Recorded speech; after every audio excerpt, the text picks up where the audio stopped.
ya podemos empezar. No sé si están todos ya los panelistas. ¿Aló, me escuchan? Sí, sí, estaba llegando, Patricia. Sí, te escuchamos, Cari. Ya, si desean. Buenas tardes, María Soledad. Buenas tardes con todos. Entonces, ya arrancamos con el foro. Empezamos con Karina Fonseca, que nos está ayudando el día de hoy, va a ser la moderadora. Y vamos a arrancar ahora ya con el tema del ciclo de conferencias. Entonces, nos quedamos con Karina Fonseca ahorita. Muchas gracias, Karina, por ayudarnos. Gracias a todos los participantes y a las personas interesadas en el evento. Muchas gracias, María Soledad. Bueno, buenas tardes con todas y con todas. Es un honor poder compartir este espacio. Bueno, yo me presento a María Soledad. Mi nombre es Karina Fonseca. Trabajo para el Instituto Nacional de Patrimonio Cultural y estaré a cargo de esta moderación.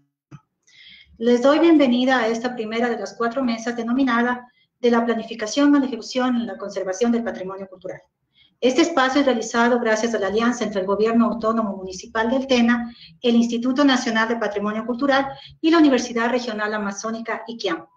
El objetivo de estas mesas es dar a conocer los avances del trabajo mancomunado entre los organismos de control nacional, local y la academia. Generar acuerdos para desarrollar estrategias conjuntas enfocadas hacia el fortalecimiento, conservación y salvaguardia de los bienes pertenecientes al patrimonio cultural. En esta primera mesa abordaremos el tema relacionado con el patrimonio cultural y material, para lo cual tenemos el honor de contar con la participación de especialistas, quienes nos acompañarán durante todo este proceso. Comenzaríamos con el doctor Pablo Santiago Jarrín Valladares. El doctor es en biología por la Universidad de Boston, es el coordinador de investigación e innovación de la Unidad Regional Amazónica IQIAM, además de dirigir el proyecto IQIAM conjuntamente con la AECI. También nos acompañará Gabriela López. Gabriela es antropóloga graduada en la Pontificia Universidad Católica del Ecuador, es especialista en patrimonio cultural y material por la Universidad de Córdoba y es magíster en el desarrollo local comunitario de la Pontificia Universidad Católica del Ecuador. Actualmente se desempeña como subdirectora técnica del Instituto Nacional de Patrimonio Cultural. También está con nosotros el señor Patricio Roa, es ingeniero en recursos naturales no renovables, especialización superior en planificación estratégica y ordenamiento territorial, CEPAL, que es el cambio climático y mecanismos de desarrollo limpio. Tiene 18 años de experiencia trabajando en el sector público y actualmente se desempeña en el cargo de secretario técnico de planificación del GAD municipal del Tena. Finalmente está con nosotros María Soledad Solórzano. María Soledad es doctora en prehistoria y arqueología, profesora titular de la Universidad Regional Amazónica IQIAM, ha trabajado desde el año 1998 en la Amazonía ecuatoriana. En los últimos 3 años ha dirigido los proyectos Artesanías de Producción Milenaria, Pachimbi Milenario y Fortalecimiento del Patrimonio Cultural y Material. De antemano agradecemos su participación e invito a todo el público a realizar sus preguntas y o comentarios a través del chat, los cuales serán respondidos al finalizar la intervención de nuestros panelistas. Asimismo, les recuerdo a todos nuestros exponentes que tienen el espacio de 20 minutos para cada intervención y también les recomiendo favor apagar sus micrófonos durante la intervención de cada uno de nuestros panelistas. Sin más preámbulos, damos la bienvenida al doctor Pablo Jarrín, quien realizará la inauguración oficial de este espacio. Bienvenido, Pablo. Buenos días con todos y con todas. Para la universidad es siempre grato promocionar y dar lugar a estos espacios académicos de discusión, de intercambio de ideas, de propuestas. María Soledad me ha permitido a mí tener unas breves palabras iniciales para darles a ustedes la bienvenida. En algún momento, obviamente, pues tendremos el campus a disposición para todos estar juntos en un mismo espacio, pero por el momento pues nos toca compartir estos espacios de discusión académica, estos intercambios conversatorios, estos congresos a través de vía remota. Yo me voy a tomar solamente unos 2 o 3 minutos para, además de agradecerles mencionarles que María Soledad, desde que, bueno, pues se hizo cargo de esta línea de investigación que tiene que ver con patrimonio cultural, bueno, miren, yo desde el punto de vista muy empírico, yo soy biólogo, no soy arqueólogo, pero realmente es fascinante ver lo que existe debajo del suelo, ¿no? Y prácticamente a 20 metros de la universidad, es decir, este descubrimiento arqueológico que tiene María Soledad en el campus es muy importante, porque desde mi perspectiva, y humildemente les tengo que decir que como biólogo pues me sorprende esto, es esa historia escondida que está ahí en el suelo sobre quienes habitaron la Amazonía anteriormente a nosotros, y sobre lo cual pues yo entiendo que se desconoce mucho, ¿no?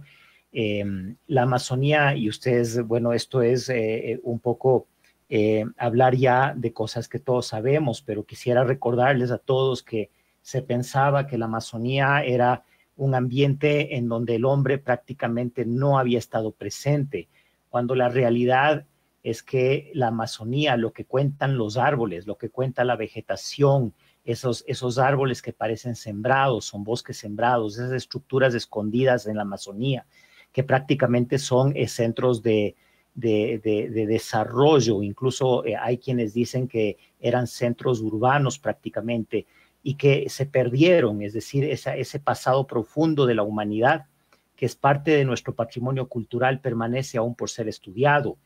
Mencionarles, por ejemplo, a Santa Ana de la Florida, en la región suroriental de la Amazonía, que de alguna forma, y cada vez estos descubrimientos lo que hacen es hacer que el reloj, las manecillas del reloj arqueológico vayan para atrás. Lo que creíamos que era antiguo y ya no es tan antiguo porque siguen descubriéndose cosas que van empujando el tiempo hacia atrás. Entonces, ¿qué civilizaciones, qué culturas, qué pueblos, qué lenguas, qué tradiciones esconde la historia profunda del Ecuador? Eso es, pues, algo fascinante, y eso es lo que ustedes como científicos, como académicos hacen y están interesados en contar. ¿Qué valor tiene eso? Es ese valor inmaterial, ¿no es verdad? Es decir, es un valor grande, que es el valor cultural, es el valor científico, que es lo que nos hace a nosotros un pueblo con historia y con memoria. Hablando de este tema de ir hacia atrás en el tiempo, ir descubriendo que lo antiguo no era tan antiguo, bueno, pues les menciono también, para dejar en el marco, ¿no?, estos descubrimientos trascendentales de la cultura de los pueblos, como es Göbekli Tepe en Turquía, ¿no?, que prácticamente pues rompen todos los criterios de lo que se pensaba que era la antigüedad humana. En todo caso, miren, ya para dejar de hablar y darles paso a ustedes, finalmente pues reiterar el agradecimiento al Instituto Nacional de Patrimonio Cultural, al Gobierno Autónomo Descentralizado de TENA, el municipio, al municipal, a los compañeros que están aquí de las universidades, del mundo académico, y a los compañeros que están presentes en el auditorio, que son parte de las instituciones que toman decisiones sobre la cultura de nuestra provincia, de la región amazónica y del Ecuador. Y pues agradecerles nuevamente y felicitarles, y María Soledad, que sea una jornada muy productiva para todos ustedes, y bueno, pues nos veremos próximamente. Yo debo retirarme brevemente, espero unirme después, pero les auguro una jornada muy productiva y muy interesante. Muchísimas gracias.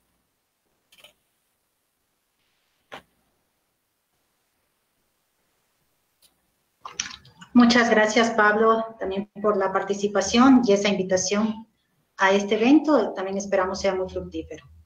Continuamos. Bueno, como ya se lo había mencionado, por parte del Instituto Nacional de Patrimonio Cultural, tenemos a la especialista en patrimonio cultural y material, Gabriela López, quien abordará el tema sobre el marco normativo para la gestión del patrimonio cultural y material en el Ecuador. Bienvenida, Gaby, tienes la palabra.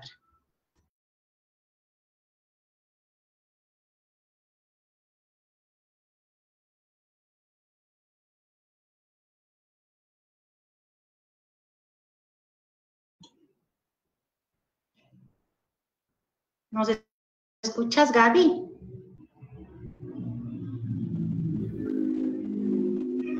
Hola, no sé si se me escucha. Hola. Sí, te escuchamos claramente. Gracias. Estoy tratando justamente ya de compartir la presentación. Un minutito, por favor, de su tiempo.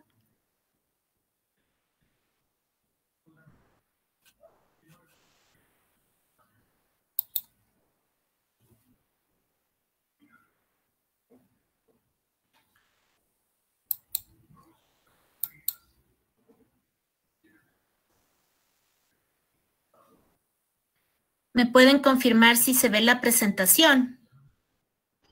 No, Gaby, aún no se logra visualizar.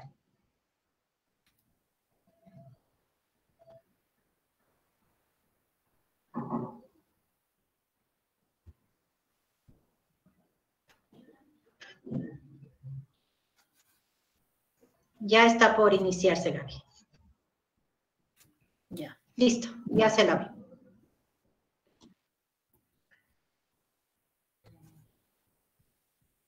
Listo. Estoy con un poco de intermitencia en la conexión. De antemano les pido disculpas si es que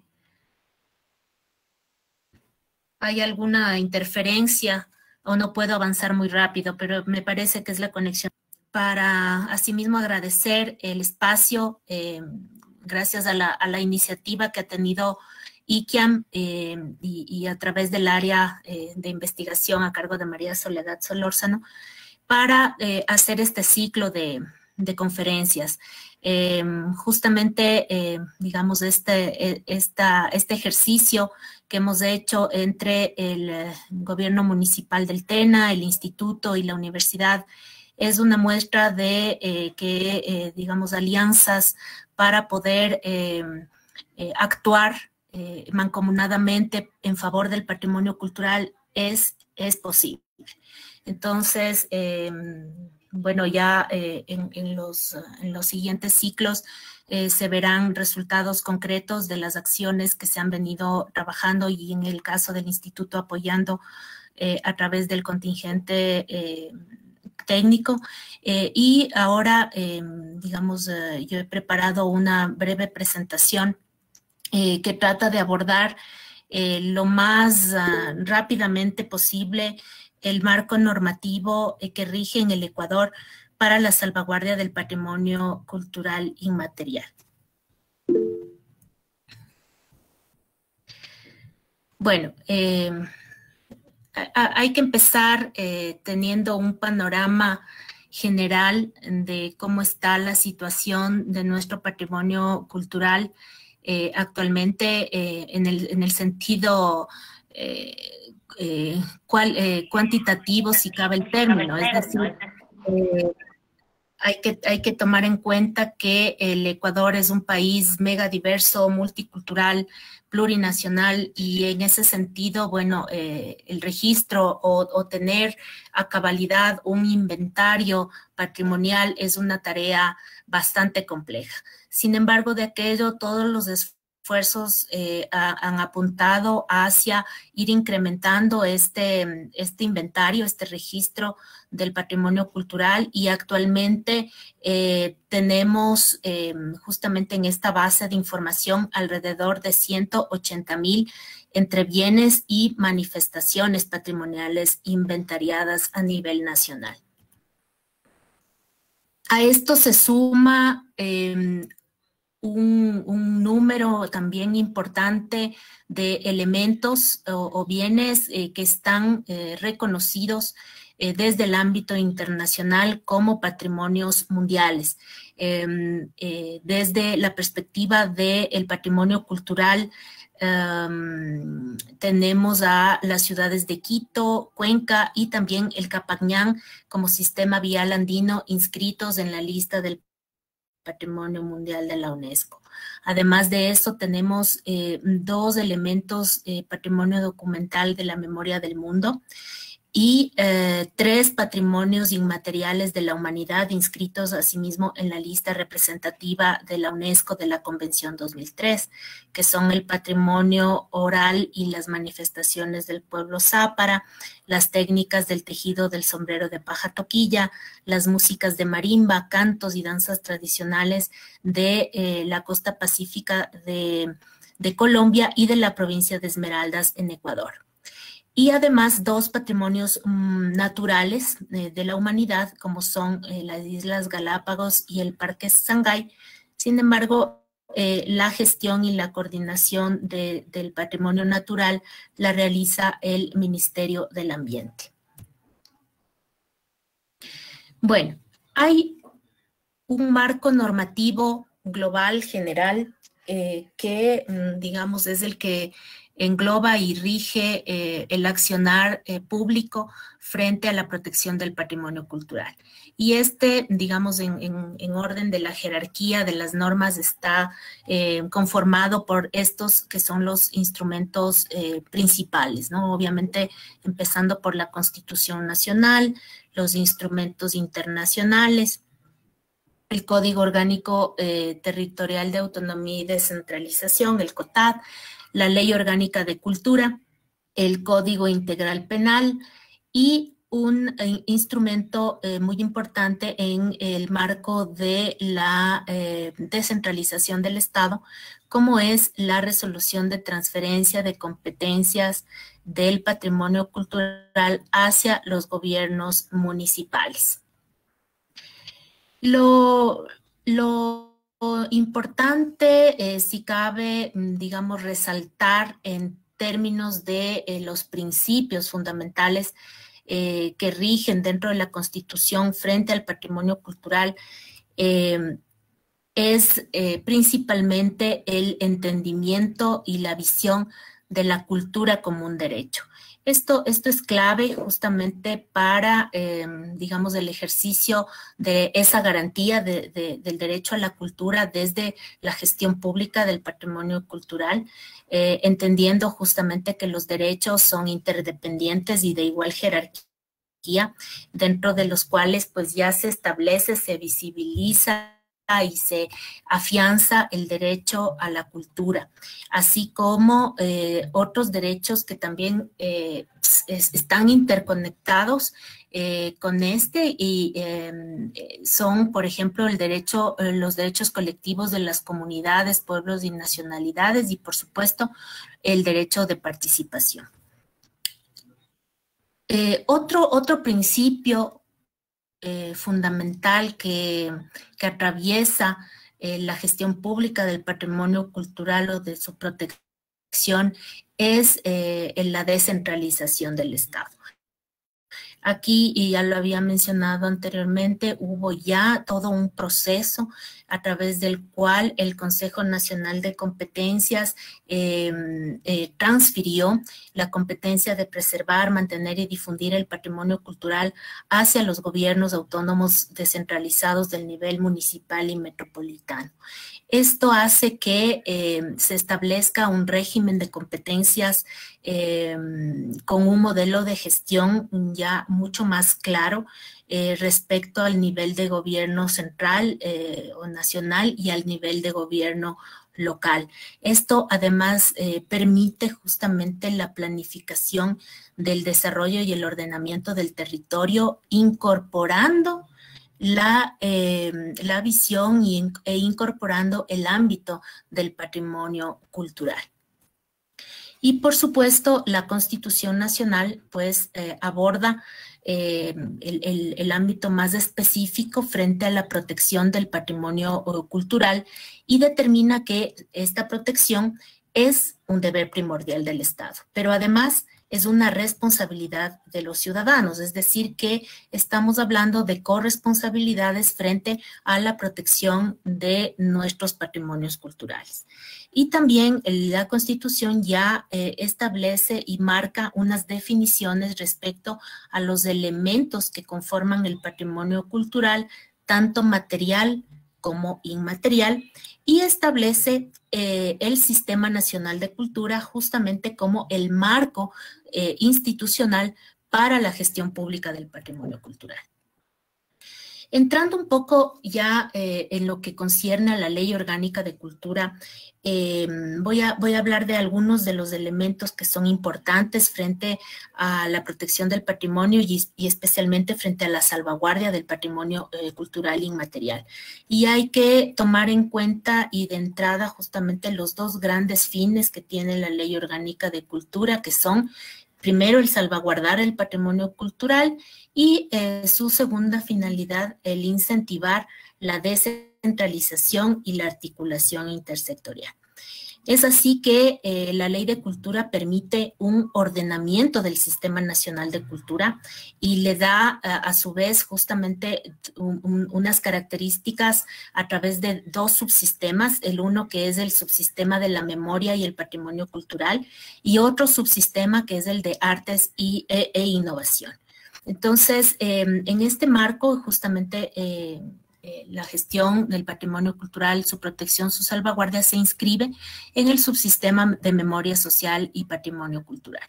Pero además, la Ley Orgánica de Cultura amplía el marco de los derechos culturales, como ya vimos que están amparados en la Constitución, y habla, detalla y motiva justamente hacia esta ampliación desde una perspectiva de fortalecimiento de las identidades culturales, de la protección de los saberes, del uso y valoración de los idiomas ancestrales, de los repositorios de la memoria social, su acceso a los bienes y a los servicios, de la formación en artes, cultura, en patrimonio, del uso, acceso y disfrute del espacio público y también marca ya los derechos culturales de personas extranjeras y en situación de movilidad frente al patrimonio cultural, a la cultura en general. Asimismo, la Ley Orgánica de Cultura marca y ya permite, digamos, identificar varios aspectos de la política pública cultural, entre esos la creación, por ejemplo, del Sistema Integral de Información Cultural, el régimen integral de educación y formación en artes, cultura y patrimonio, justamente un mecanismo que permite esta articulación entre el sistema educativo, tanto de nivel de educación superior, pero también de educación básica y media, y la formación en artes, cultura y patrimonio. Es un engranaje que permitiría y permite justamente ampliar esta visión de la sensibilización frente al patrimonio cultural desde los mecanismos de educación en todos los niveles. Hay algunos principios de protección del patrimonio cultural que están justamente ya acentuados en la Ley de Cultura y voy a tratar de irlos nombrando brevemente, ¿no? Uno, por ejemplo, es la evolución o el salto que se da a través de la Ley de Cultura de una visión monumentalista del patrimonio hacia una visión más simbólica y comunitaria del patrimonio. Otro aspecto importante, por ejemplo, es el reconocimiento de la función social del patrimonio cultural. Otro elemento es el reconocimiento y la valoración de las identidades y las manifestaciones culturales diversas, el reconocimiento de nuevas catedrales, paisajes culturales, patrimonio gastronómico, es decir, ámbitos que anteriormente pues, se venían desarrollando a nivel conceptual, más la Ley de Cultura ya los aborda en una amplitud, ¿no es cierto?, de conceptos y de ámbito de protección. También la ley justamente tiene este principio, esta visión desde las intervenciones del patrimonio adaptadas a las demandas contemporáneas y su refuncionalización bajo criterios de representatividad y participación. Esto es importante justamente tomando en cuenta la naturaleza dinámica, especialmente del patrimonio cultural inmaterial, fomentando justamente la continuidad, pero también obviamente la evolución histórica de estos patrimonios. Y también, por supuesto, parte de estos principios es el de la sostenibilidad del patrimonio desde la participación ciudadana, desde el enfoque también de la generación de planes participativos en el nivel local, ¿no es cierto?, para lograr una sostenibilidad en el tiempo y en el espacio de los elementos del patrimonio. Brevemente también quisiera darles un pantallazo de cuáles son los diferentes regímenes de protección que se establecen en la Ley Orgánica de Cultura. Uno de ellos es el régimen general de protección, que abarca, digamos, varios aspectos que tienen que ver como la titularidad del patrimonio, la obligación de su protección, las prohibiciones, las medidas precautelatorias y correctivas, las movilizaciones nacionales e internacionales, la conservación, etc. Pero hay dos regímenes que son regímenes especiales, y uno de ellos, bueno, el primero es el régimen especial del patrimonio arqueológico y paleontológico, que en esta ocasión pues no nos vamos a detener en pero sí en el régimen especial del patrimonio cultural inmaterial. Justamente la ley le aborda y le establece como un régimen especial, tomando en cuenta, como ya habíamos dicho, su naturaleza dinámica, evolutiva y, digamos, los mecanismos sui generis que se necesitan y diferenciados que se necesitan para su salvaguarda adecuada. Entonces, aquí es donde vamos a ver en adelante un poquito más sobre cómo está establecido el régimen especial del patrimonio inmaterial en la Ley de Cultura.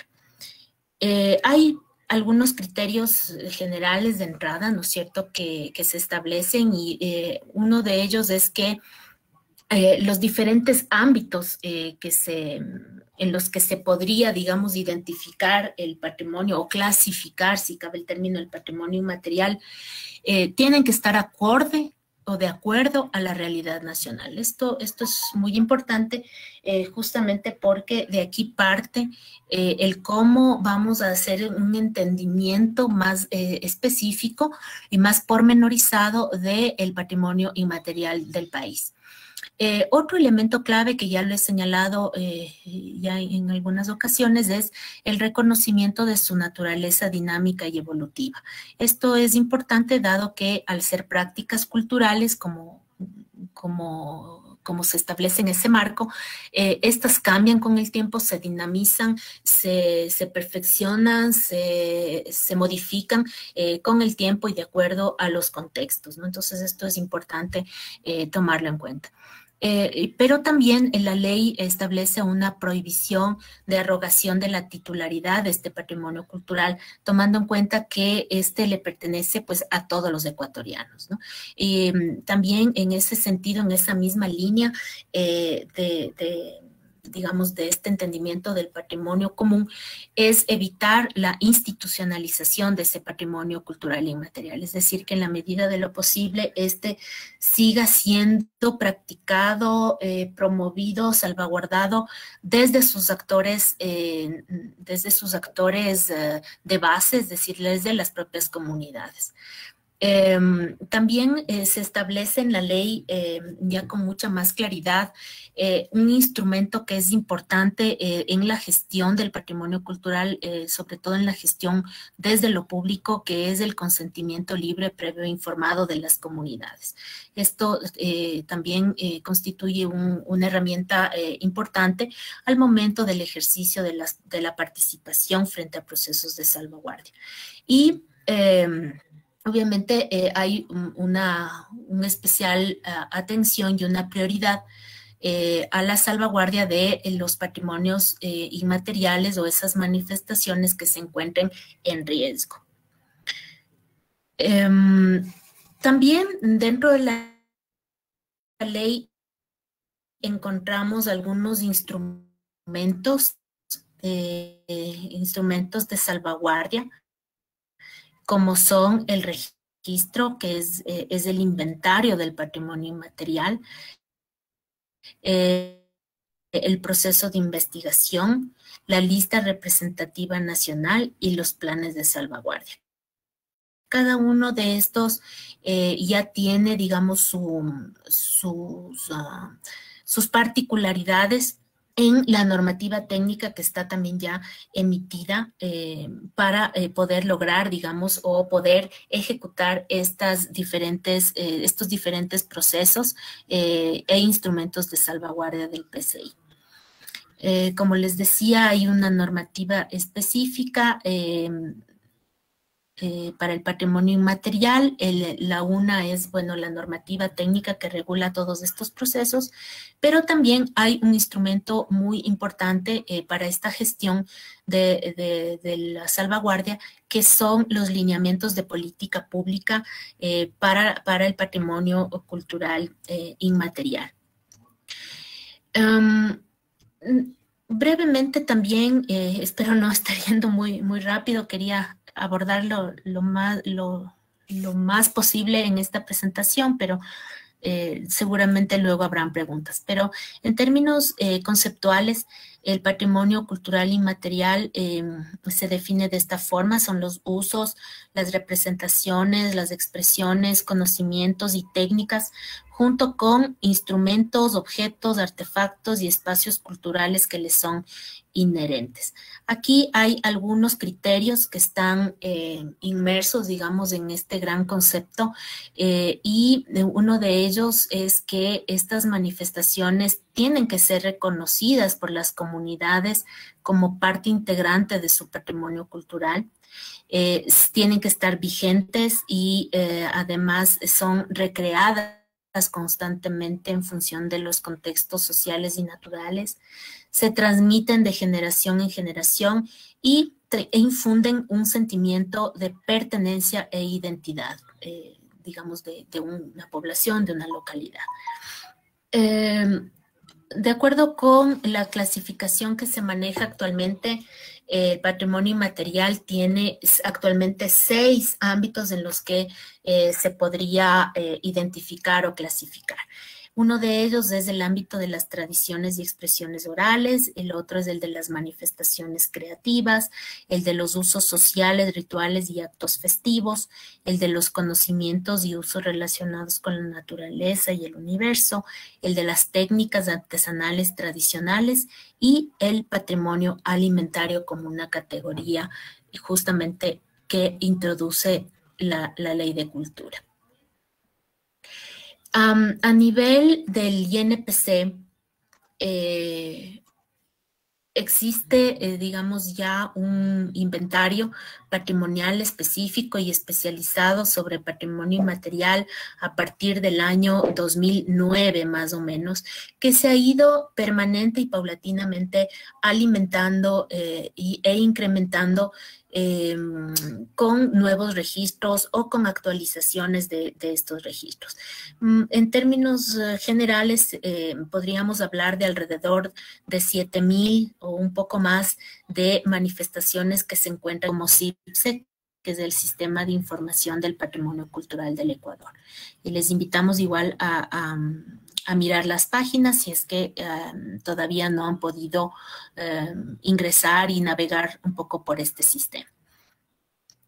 Como les decía, desde el año 2009 ya el Ecuador tiene y cuenta con un fondo de inventario especializado en patrimonio inmaterial y, digamos, en términos de porcentajes, todavía sigue siendo el de menor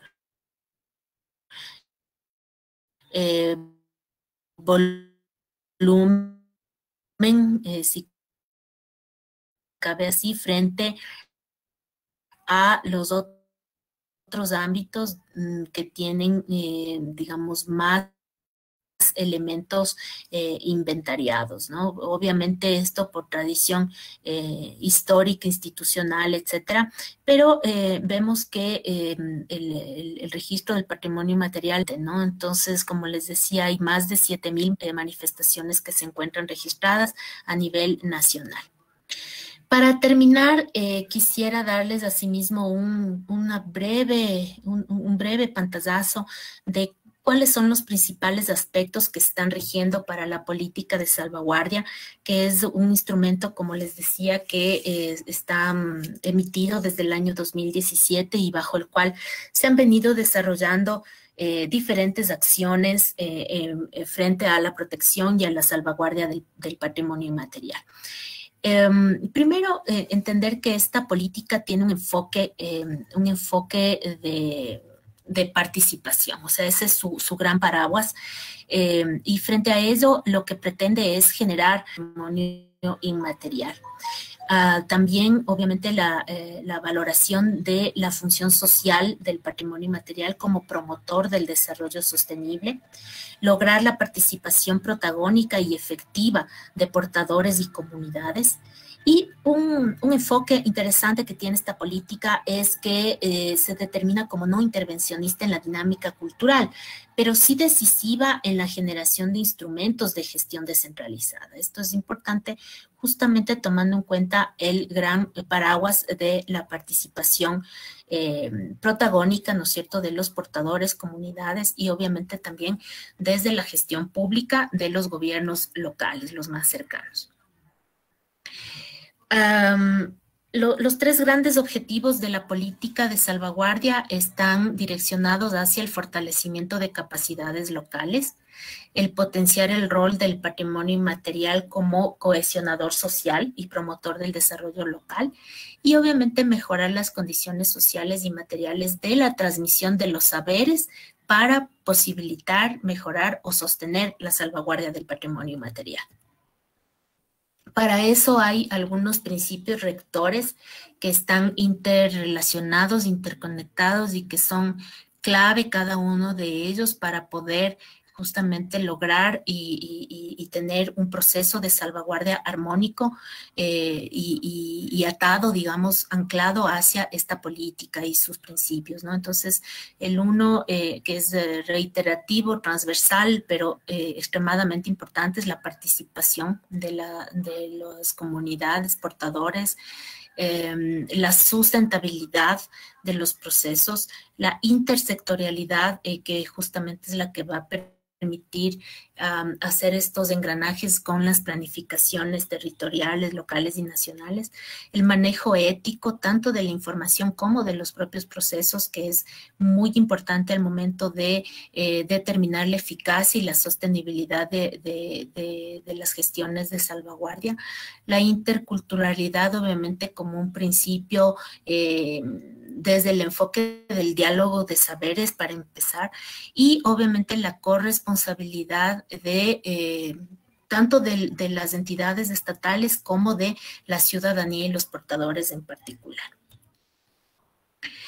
Y bueno, ahí ya la política establece tres estrategias grandes, ¿no es cierto? Una de fortalecer la participación de las comunidades, otra de generar procesos de sensibilización, de investigación, transmisión, educación, y otra de integrar la salvaguardia en la planificación local y nacional. Justamente estas herramientas o estos lineamientos son los que es importante irlos aterrizando, irlos concretando en las gestiones locales, en las gestiones territoriales, para que esta política tenga sentido y tenga eficacia.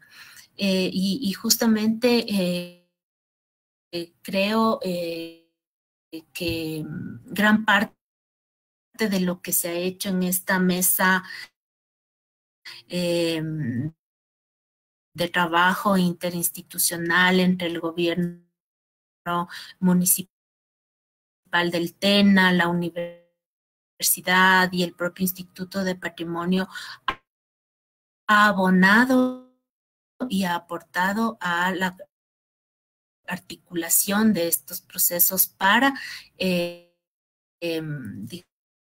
digamos, poder fortalecer estos procesos de política. Entonces, es importante tomar en cuenta aquello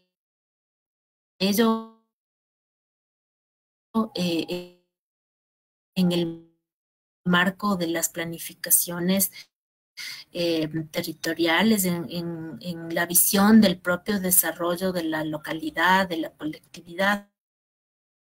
Y esto va a permitir un mejor engranaje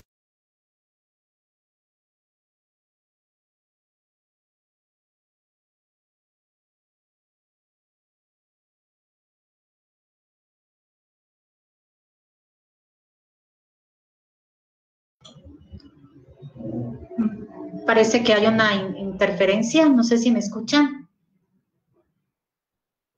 Sí, sí se está escuchando, parece que fue que se fue la voz de Gaby. Sí, se fue, lastimosamente se fue la señal de Gaby. Bueno, ya precisamente estaba ya terminando su intervención.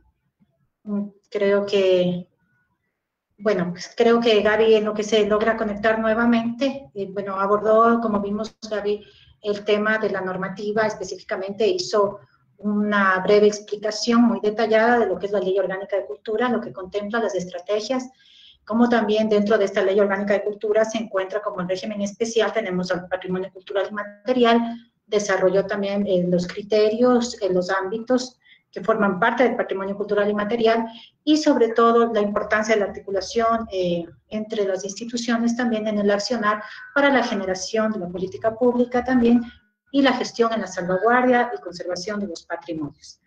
Bueno, creo que Gaby se conectará más a detalle, creo que en estos minutos. Sí, vamos a seguir avanzando. Les recuerdo nuevamente, tenemos 20 minutos por participantes. Y ahora vamos a ir con Patricio Roa, quien abordará el tema de patrimonio cultural y gobiernos autónomos, estrategias in situ para la conservación.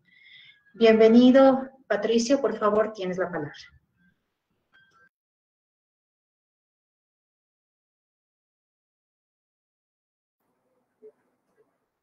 Muy buenas tardes, muchas gracias a todos. A nombre del GAD Municipal de Tena y en especial del licenciado Carlos Guevara, el alcalde del cantón, reciban un cordial saludo y el mío propio de la Secretaría Técnica y Planificación, pues como un ente de la estrategia, de la política, la actuación dentro de nuestras competencias como gobiernos autónomos descentralizados municipales, que somos parte y eje principal dentro de la normativa y dentro de la regulación del uso y ocupación del suelo, que es la base fundamental para nosotros como municipios. Bajo esa circunstancia, hemos querido compartir un poco en este diálogo algunas perspectivas que tenemos con lo que tiene que ver al patrimonio cultural, y en este caso también al patrimonio inmaterial, como lo había indicado anteriormente la compañera que estaba al frente de esta presentación, donde nos hizo ver claramente las líneas, las estrategias, las políticas, la salvaguardia con respecto al tema del patrimonio inmaterial. Bajo ese sentido, quiero compartir la pantalla. No sé si lo podré. A ver.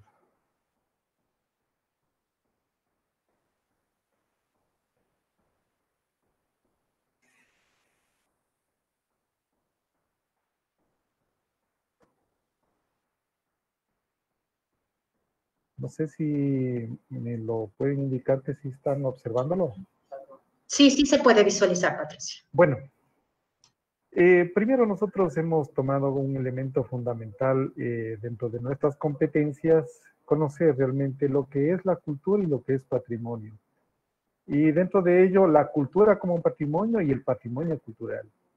De esos aspectos hemos visto fundamentalmente entender claramente, creo que lo conocemos desde la época del colegio, que era cultura, ¿no? Y nosotros hemos tratado de un poco evidenciar un concepto que nos identifique claramente como municipio, como cantón, qué es lo que es cultura. Para ello nosotros creemos que es un elemento fundamental donde existe un conjunto de rasgos distintivos, espirituales y materiales, intelectuales y efectivos, que caracteriza a una sociedad o un grupo social. Eso nos identifica prácticamente a cada uno de nosotros. Para diferenciar entre lo que es cultura y patrimonio, hay que entender que el elemento precioso para darle el valor es la cultura. Y este da identidad, lo cual fija claramente un camino, tiene un origen, un camino y un legado. Entonces, claramente podemos identificar que la cultura es el elemento fundamental que nos da la identidad y por lo posterior se convierte en un patrimonio que tenemos que salvaguardarlo, como lo decía la ley, ¿no?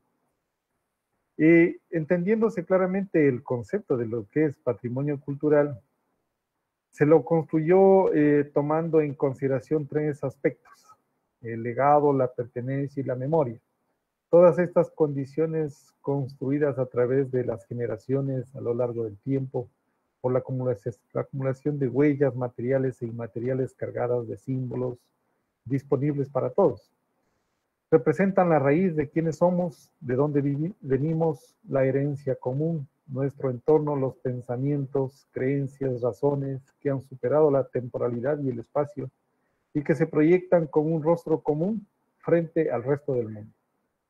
A esto adquiere una dimensión política con el riesgo de ser manipulado, susceptible de ser colocado al servicio de los ciudadanos. Prácticamente el patrimonio cultural nace dentro de una década que ya lo llevamos y lo podemos decir que realmente le ha dado un valor fundamental a ir recuperando esos conocimientos, esos saberes, esa identidad que realmente se está perdiendo, pero desde un punto de vista ya eminentemente político, administrativo, que le ha dado ese valor a esa joya preciosa que es la cultura y la identidad.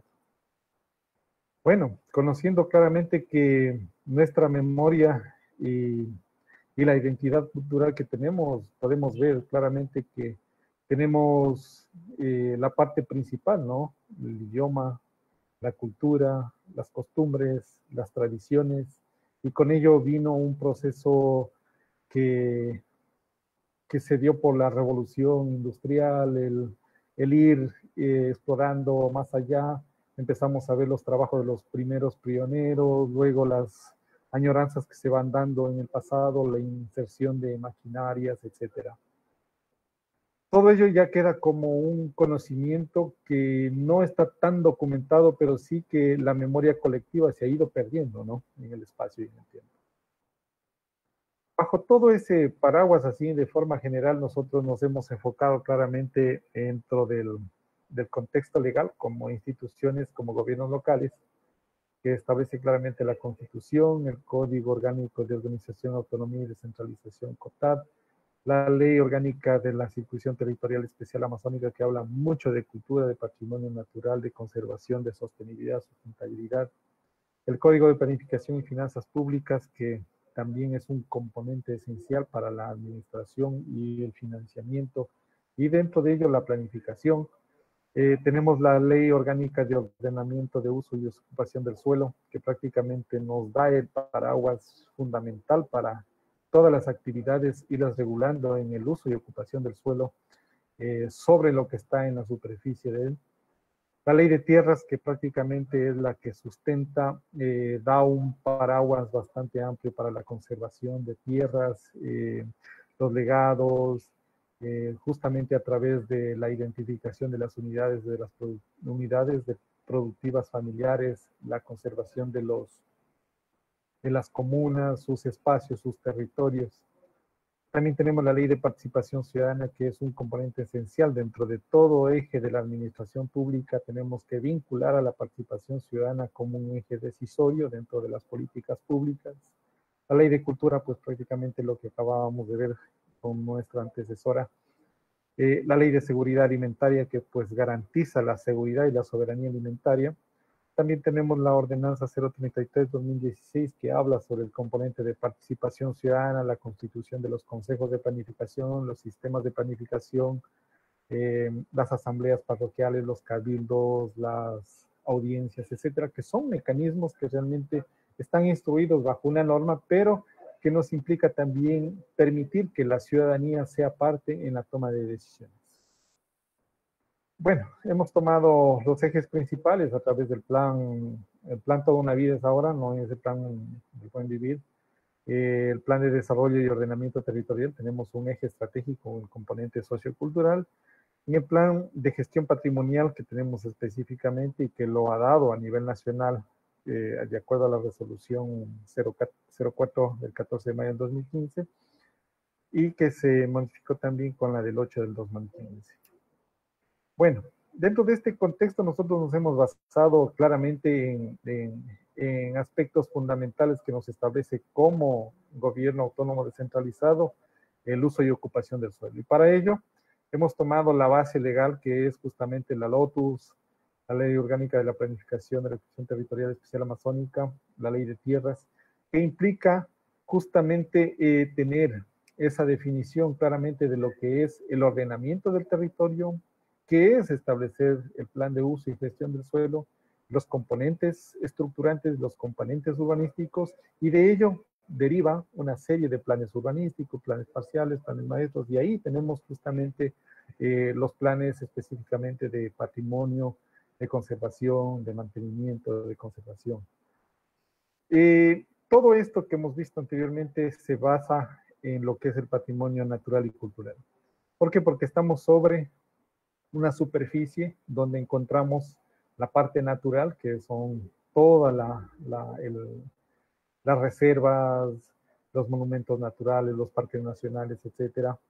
Y el tema de la cultura, porque la cultura es parte de la contribución hacia el desarrollo desde cualquier ámbito, tanto de lo que es lenguaje, de lo que es todos los sitios que tenemos ahí considerados como bienes inmuebles, y los muebles que son manuscritos, documentos, artefactos, historias, que realmente en nuestra provincia tenemos todo un legado histórico y que realmente se está perdiendo y que tenemos que rescatarlo y buscar, que esa memoria colectiva tanto de lo inmaterial, lo material y lo inmueble se mantenga y se persevere en el tiempo y que podamos nosotros mostrar y mantener en el futuro. Bueno, tenemos un bosquejo muy general de la amplitud de nuestro cantón en todas sus parroquias. Hemos tenido ríos, tenemos la parte de los petroglifos, escenas paisajísticas bellas, tenemos cultura, tenemos también el tema religioso, tenemos actividades recreativas, paisajísticas, culturales como la música, la comida, la alimentación, la forma de preparar, bueno, en fin.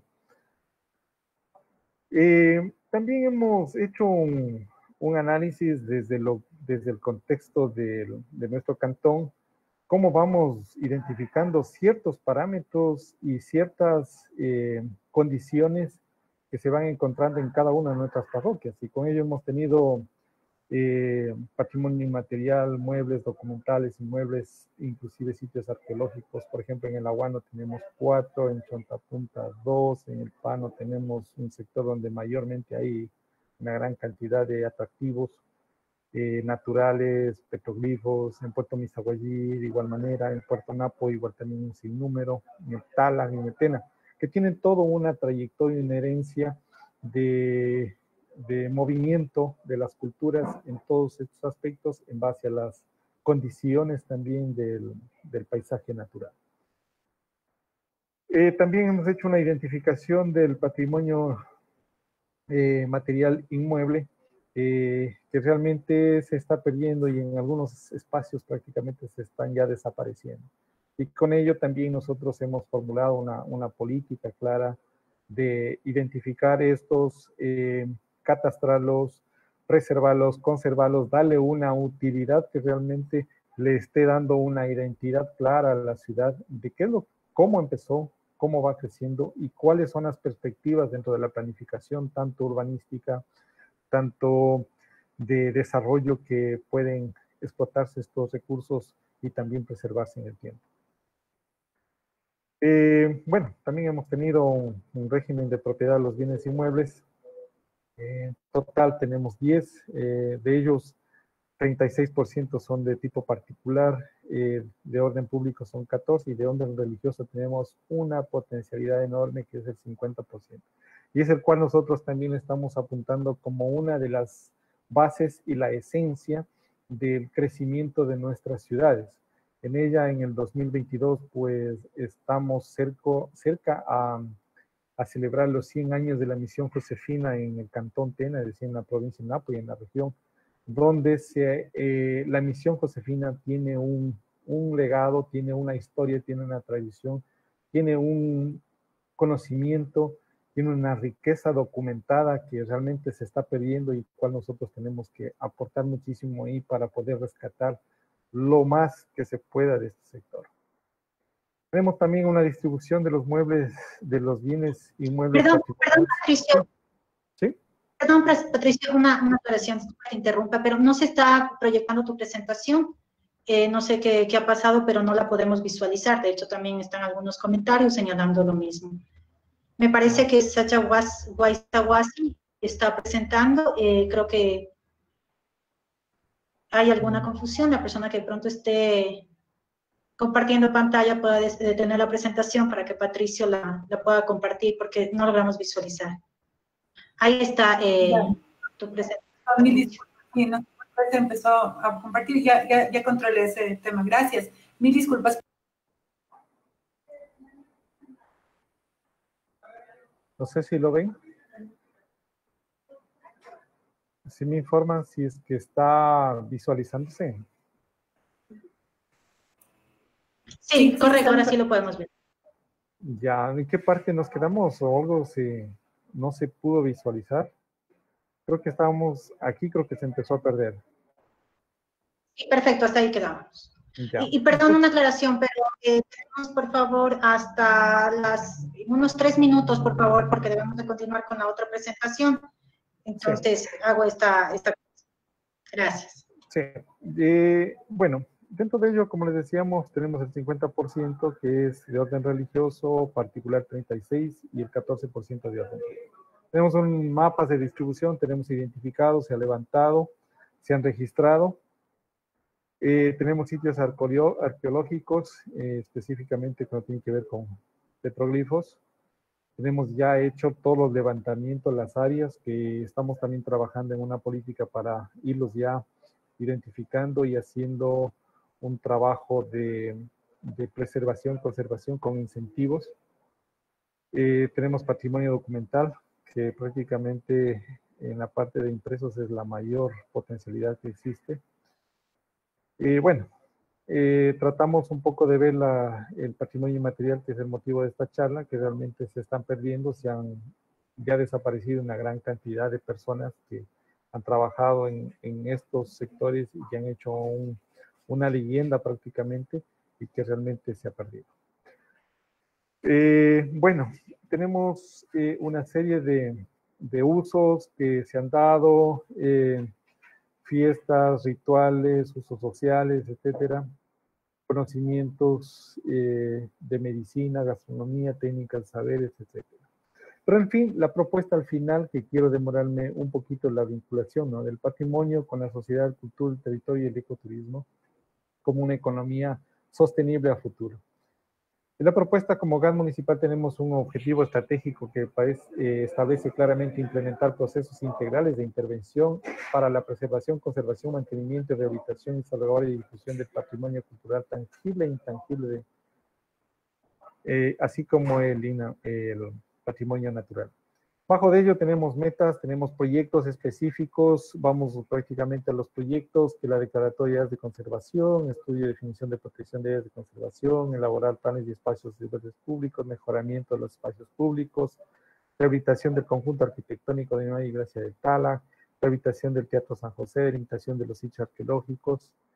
También tenemos otro objetivo, que es fortalecer la identidad cultural de las tradiciones orales transmitidas generacionalmente a través de promover diversidad de expresiones culturales. Tenemos propuestas específicas, que es un encuentro cultural ante la Feria de Semillas, Sabores y Saberes. la elaboración de una agenda cultural, fortalecimiento y formación de artesanos de alfarería, cestería, Cantón Tena, generación de un catastro, fortalecer las salvaguardias de conocimientos ancestrales, un encuentro cultural del Cantón Tena considerando estrategias que permitan difundir a la ciudadanía, la promoción y difusión y tradición oral del Cantón Tena mediante metodologías virtuales, cuentos. También estamos pensando en este potencial que queremos elaborar, lo que es la elaboración del documental Tena un siglo después, es decir, con fin de tener estos 100 años de la misión Josefina, que realmente es una actividad. Bueno, en cuentas, esto es una breve descripción de las actividades que nosotros queremos hacerlo como municipio, lo estamos planteando ya dentro de nuestro plan de desarrollo y ordenamiento territorial, y que va incluyéndose varios componentes y los actores, tanto públicos, privados, que fortalezcan esta política en el bien del cantón. Muchas gracias.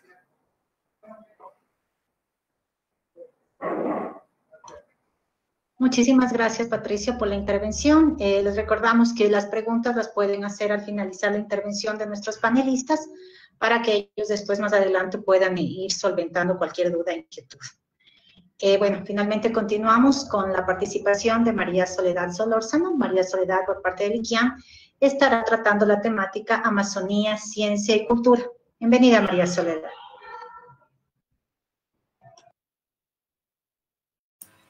Muy buenas tardes con todas y con todos.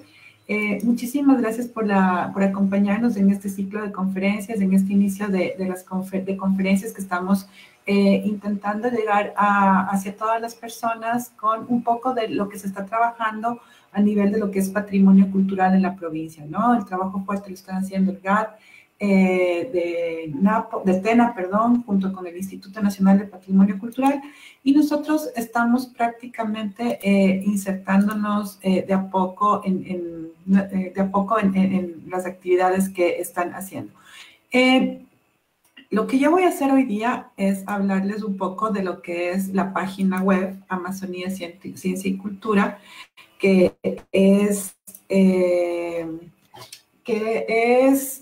se la desarrolló en función de la problemática que vino habiendo con el tema de la pandemia. En el año 2017, nosotros empezamos a trabajar aquí en la Universidad Regional Amazónica ICIAM en dos proyectos vinculados con el tema patrimonial. Como Grupo Población y Ambiente ha sido un placer poder contribuir con la provincia, con el cantón y con la salvaguarda y la conservación de los bienes patrimoniales, con el apoyo de la universidad, pero también con el apoyo de las comunidades, ¿no? Entonces, en el año 2017 les voy a contar un poquito la historia de cómo es esto, de dónde surge esta página web y cuáles son nuestros objetivos, nuestra misión, nuestra visión, para que ustedes vayan viéndola y empiecen a visitarnos y los aportes que puedan darlo, pues nos ayuden con esto. En el año 2017, como les estaba diciendo, arrancamos con un proyecto de mitigación, investigación en los predios de la Universidad Regional Amazónica ICIAM, con el rescate de bienes arqueológicos de información que se iba a perder durante el proceso de construcción. Si bien es cierto, se inició con este proyecto en el año 2014, cuando se hizo la prospección previa a la construcción de la universidad. En el año 2015 se contrató una consultoría. En el año 2017 realizamos un monitoreo, y yo aquí tengo que agradecerle muchísimo en lo personal al señor rector saliente que salió, el doctor Jesús Ramos, al doctor Pablo Jarrín y a la doctora Caroline Bucket. Pablo y Caroline fueron en ese entonces coordinadores de investigación. Ellos nos apoyaron muchísimo y empezamos a generar el proyecto de rescate Pachingui milenario, que se llamó. Toma el nombre de sitio arqueológico por el pequeño río que cruza, que separa en dos partes del campus de la universidad. Hay un montón de anécdotas sobre el proceso, que casi por poco me pongo en medio de una máquina porque el sitio arqueológico se respeta. Y dando gracias al trabajo que hicimos, fue muy anecdótico llegar y decirles, encontré una estructura, y todo el mundo pensó ver montículos como los de Lupano, tal vez estructuras como las de Santana de la Florida, que tenemos estructuras monumentales aquí en la Amazonía, pero muy poco las conocemos, muy poco estamos empapados de esa riqueza patrimonial que tenemos. Y cuando llegaban y veían unos huequitos ahí, decían, ¿qué es esto? Y les decía, bueno, pues esto no es nada, esto como ustedes ven aquí, son huellas de una estructura que se va detectando y que se van identificando áreas de actividad. Lo que parecería que serán simples huequitos nos están indicando áreas de actividad. Gracias al apoyo de las personas que les estoy indicando, lanzamos el proyecto Pachimbi Milenario. Vamos trabajando desde el año 2017 con el monitoreo, arrancamos con el rescate en el año 2018 y entre el 2018 y el 2020 estamos terminando de preparar los informes para el Instituto Nacional de Patrimonio Cultural como ente de control, pero también estamos preparando la parte académica, ¿no? El tema de difusión de documentos, de artículos, para que esto tenga una trascendencia académica. Pero antes que lo académico, lo que nos importa es llegar primero a la comunidad. En este mismo año empezó el proceso también se lanzó una convocatoria I+D de la Agencia de Cooperación Española con ICIAM para realizar proyectos de investigación más vinculación, I+D. Empezamos a trabajar con el apoyo del Consejo Provincial, del GAD provincial. Empezamos a trabajar en recuperar conocimientos sobre producción de alfarería, sobre cómo se produce la alfarería hoy en día, cuáles son los métodos, las técnicas. Gracias a la ingeniera Carla Carrión, al ingeniero Ulises Rodríguez, logramos ingresar a comunidades como Tiyuyacu, Venecia Derecha. Logramos el contacto con la primera artesana certificada y reconocida a nivel internacional de la provincia, nacional e internacional de la provincia de Napo, la señora Serafina Cerda. Llegamos también a Santa Rita y llegamos también a la zona de La Huano. Llegamos a estos territorios y gracias al trabajo que hicimos en conjunto, hicimos un levantamiento de fuentes de arcillas, hicimos convenios para los dos proyectos, tanto para el Pachimbi Milenario como para las artesanías de producción milenaria. Hicimos convenios con el Instituto Nacional de Patrimonio Cultural para hacer los análisis físico-químicos de los materiales. En ese momento no contábamos con todos los laboratorios, no estaban todavía todos los laboratorios, pero también sabíamos que la experiencia con la que cuenta el Instituto Nacional de Patrimonio Cultural nos permitía tener mejores resultados.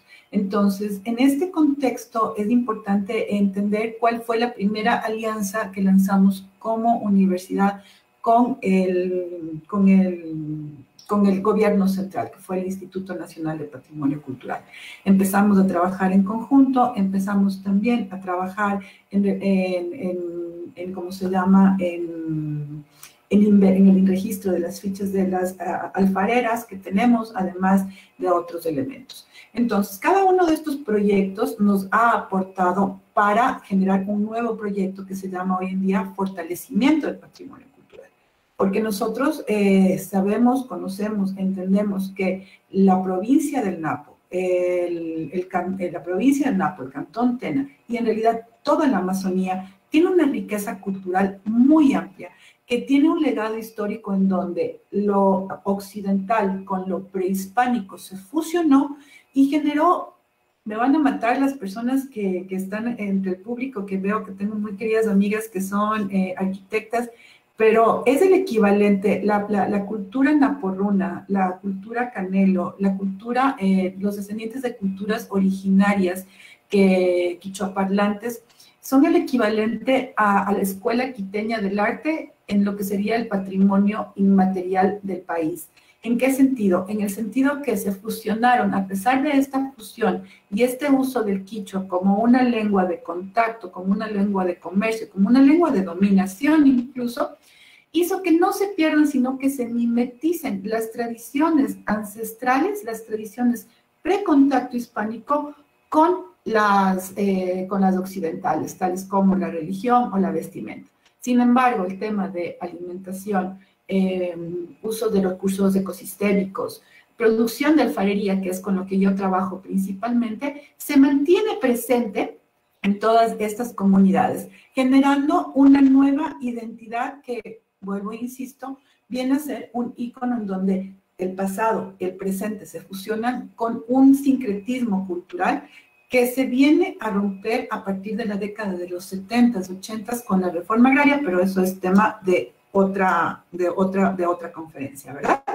Entonces, vamos viendo los resultados primero y vamos a ir entrando cómo nos empezamos a unir también con el GAD provincial. Dentro de lo que es el proyecto Pashini Milenario, logramos recuperar información sobre ocupaciones a cerámicas y cerámicas que iniciaron hace 4.024 años.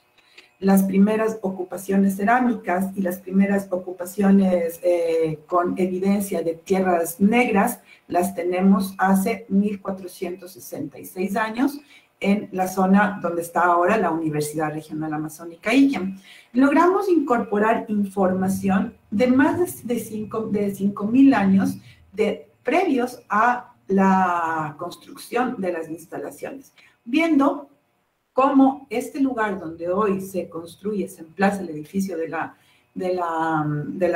campus universitario, cuenta con una riqueza tradicional y con gente que vivió varias veces y ocupó y reocupó estos espacios. Es interesante porque aquí surge la siguiente alianza estratégica, que es con el GAD provincial de Napo, con el GAD cantonal de Tena. Con el GAD cantonal, con el municipio del Tena, surge la segunda alianza de una forma anecdótica que Yolanda Palacios, que la tenemos entre nosotros, la cuenta con mucha gracia, pero me da mucha vergüenza porque yo estaba llena de trabajo, estábamos en medio del campus, 16 horas de clase, y bueno, un montón de cosas que una si no tiene algo que hacer se inventa. Me llegan y me dicen, viene la gente del municipio. No, yo no quiero saber nada de la gente del municipio, no tengo tiempo. Yolanda ya me había escrito por el tema de los petroglifos y yo le dije, mire, con mucho gusto, para el 2020, para febrero, yo con mucho gusto la atiendo porque estaba con Pashini Milenario, Artesanías de Producción Milenaria. Entonces fue bastante anecdótico porque ahí hubo un tema con el municipio, con una tubería que pasaba y dije, no tengo tiempo para nada, en serio, no tengo tiempo para nada. Y estoy diciendo la forma educada en realidad ahora. Con Yolanda tenemos esta, ¿cómo se llama? Esta anécdota que Yolanda llegó y yo me moría de la vergüenza, digo, me esperaste, qué vergüenza, bueno, empecemos a trabajar y empezamos a trabajar. Se empezó a generar la segunda alianza estratégica, además considerando que el GAD provincial es el que mantiene las competencias para la conservación y salvaguardia del patrimonio. Así empezamos una muy bonita amistad con Yolanda este año, empezamos a trabajar de a poco. Lamentablemente, la pandemia en un momento pensamos que nos iba a limitar el trabajo, sin embargo, hemos logrado salir adelante. Ya voy a ir con eso. Voy a retomar un poco lo que es el proyecto de trabajo con el proyecto Artesanías de Producción Milenaria, que es el otro eje de esta página web que ustedes van a ver hoy día. Y esta página, empezamos, como les dije, con el tema del levantamiento de las fichas de los artesanos. Vuelvo a retomar la alianza con el INPC, esta alianza con el INPC, en donde nos dieron la ficha de registro de los artesanos, empezamos a trabajar en registrar las artesanas que estaban dentro de la provincia, logramos realizar un catastro de 32 artesanos. A partir de eso hicimos unos talleres que se llamaron Artesanías de Producción Milenaria también, Barro y Alfarería, en donde nos colaboraron en capacitar en técnicas tradicionales a alfareras que están perdiendo, porque estamos reemplazando el uso de la alfarería como un elemento identitario por materiales más durables y posiblemente de menos valor, más que económico, valor tenemos y más duraderos, ¿no? Entonces se está perdiendo eso, pero logramos hacer estos talleres, logramos capacitar 32 personas y certificar desde la academia esa capacitación.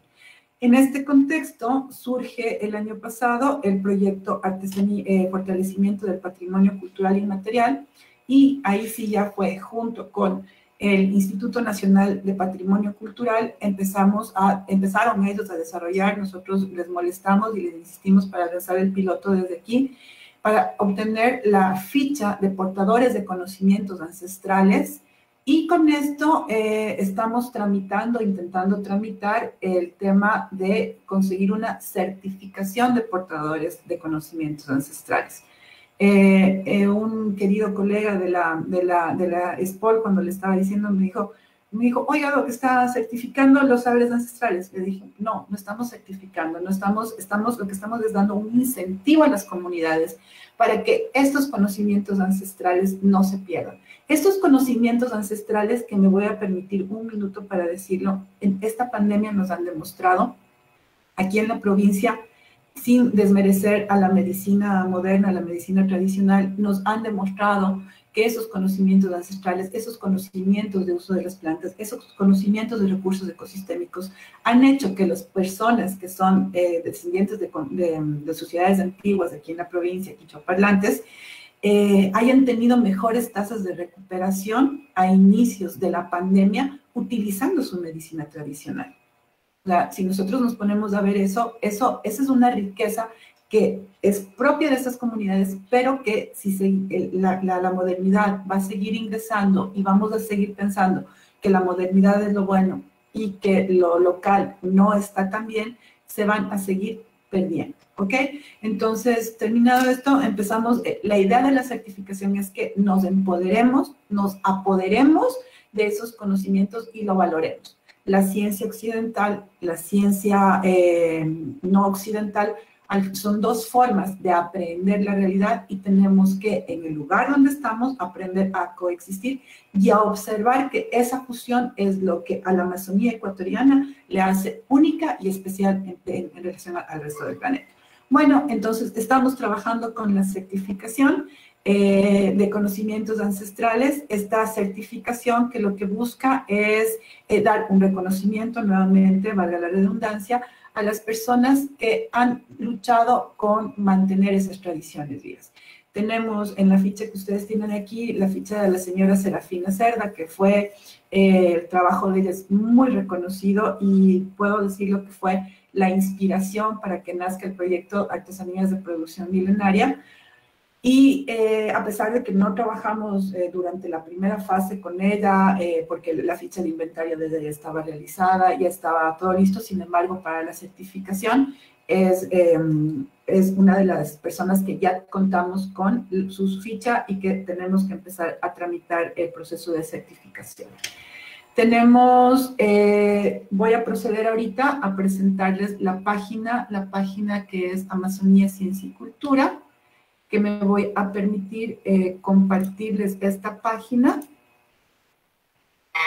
Voy a no sé si es que sí se vio toda la presentación, espero que sí.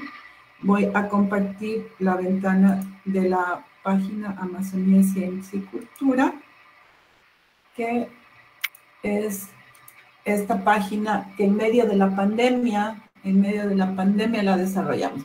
En realidad empezamos a trabajarla y la teníamos lista desde mayo. Sin embargo, por situaciones que no vienen al caso, por temas de una cosa de trabajo u otra, la fuimos, ¿cómo se llama? La fuimos retrasando el lanzamiento.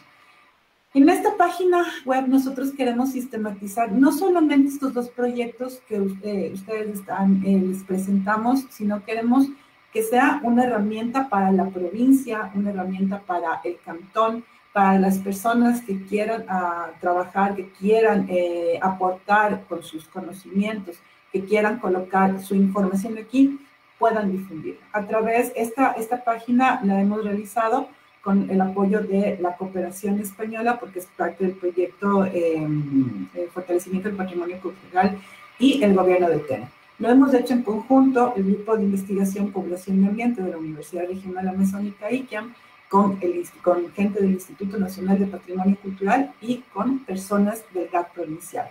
Entonces, el desarrollo fue a nivel de conjunto y estamos cogiendo y estamos buscando llevar a, como no sabemos cuándo va a venir esta nueva realidad, porque no va a venir una nueva normalidad, va a venir una nueva realidad.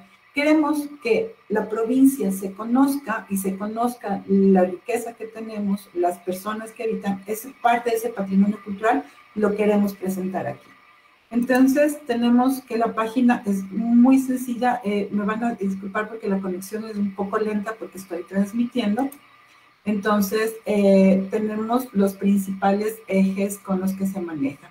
Tenemos todo lo que son la parte arqueológica, donde vamos a ver los contenedores cerámicos, los portadores de conocimientos ancestrales, la artesanías y patrimonio, y obviamente la línea de tiempo en arqueología. Dentro de todo lo que es Pashindi, el proyecto Pashindi Milenario, tenemos el tema de la línea de tiempo, que es justamente la información que les hablé en un inicio, donde están los principales resultados y los resultados básicos del proyecto. Aquí podemos ver los números de ocupaciones, las fechas radiocarbónicas con las que contamos, y cuáles son las principales características que tenemos.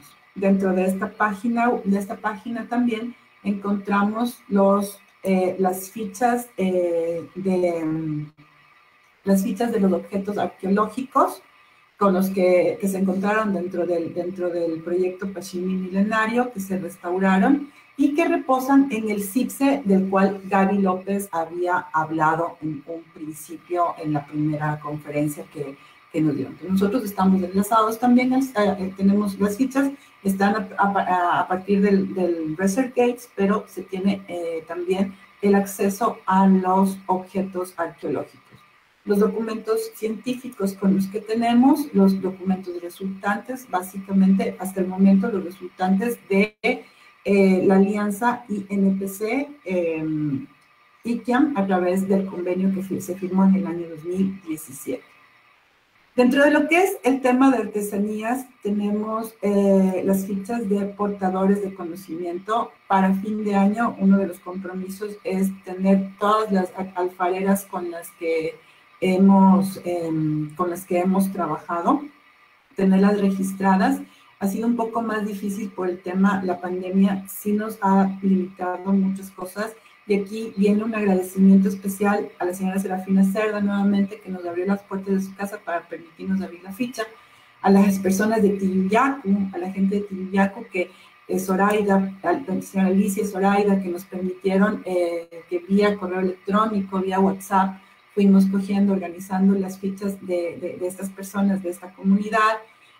A Marlene Andy, que también logramos hacerlo vía ¿cómo se llama?, telefónica, WhatsApp, logramos las fichas de la señora Serafina, que aquí pueden ver, se despliegan las fichas y podemos tener accesos a los contenidos de cada una de las alfareras, ¿no?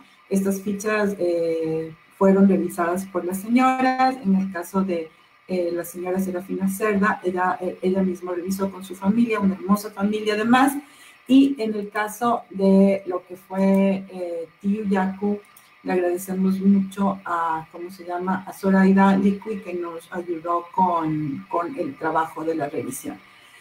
Entonces, este es un trabajo mancomunado entre la comunidad y la universidad. Como yo siempre digo, nosotros lo único que hacemos ahorita es tomar la información que tienen, procesarla, y lo que nos interesa es mantenerla, sistematizarla, para que futuras generaciones no vayan perdiendo el conocimiento, estos conocimientos que hay.